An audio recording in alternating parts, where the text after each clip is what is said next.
Welcome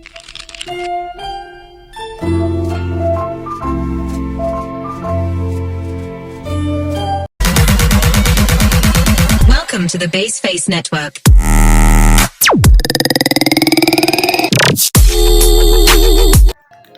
Assalamualaikum warahmatullahi wabarakatuh.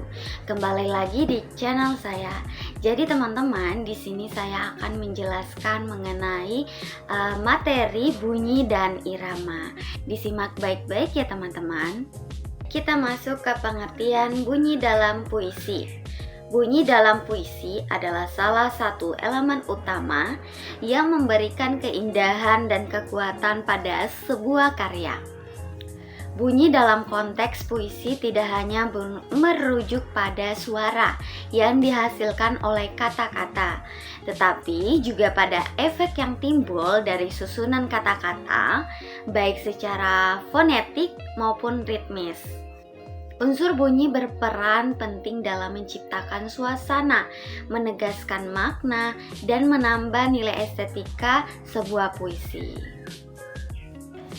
Adapun jenis-jenis bunyi dalam puisi.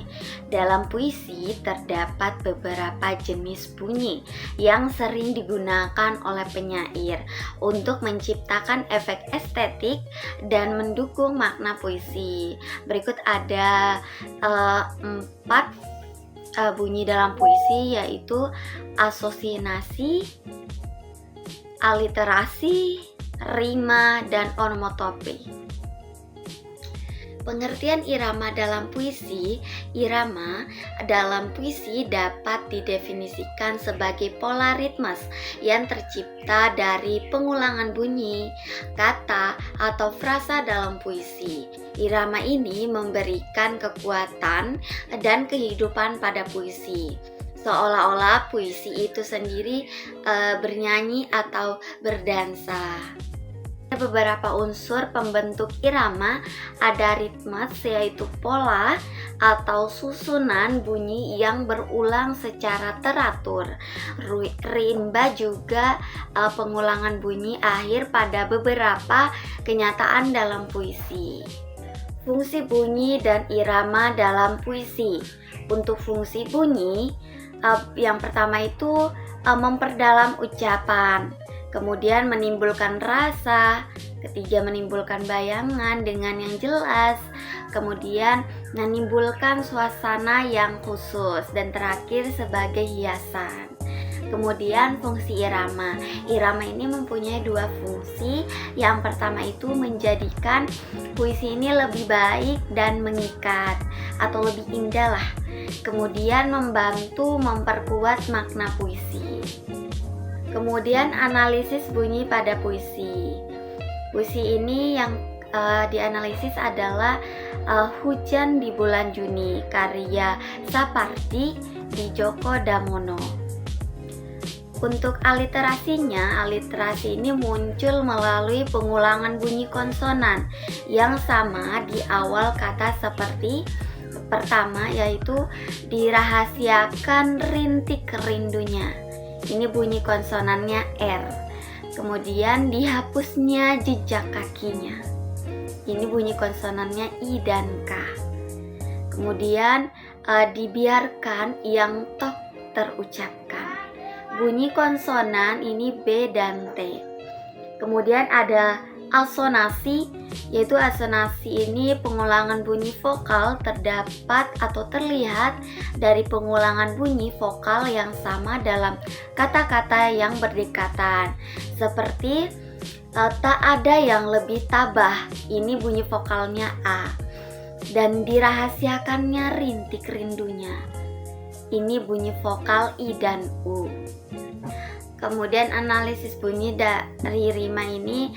Rima dalam puisi ini bersifat bebas dengan pola yang bervariasi.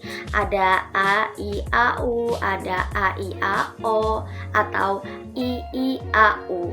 Ini rima akhir dan tengah yang digunakan memperkuat struktur puisi dan menciptakan keindahan. Kemudian ini onomatope, ini pada puisi ini tidak secara jelas menggunakan kata-kata yang meniru bunyi Akan tetapi puisi ini tetap menciptakan kesan bunyi dan suasana melalui penggunaan kata-kata dan frasa yang menggambarkan suasana hujan. Kemudian Evoni, puisi Hujan di Bulan Juni, karya Sapardi Djoko Damono, menggunakan Evoni untuk menciptakan suasana yang tenang dan damai.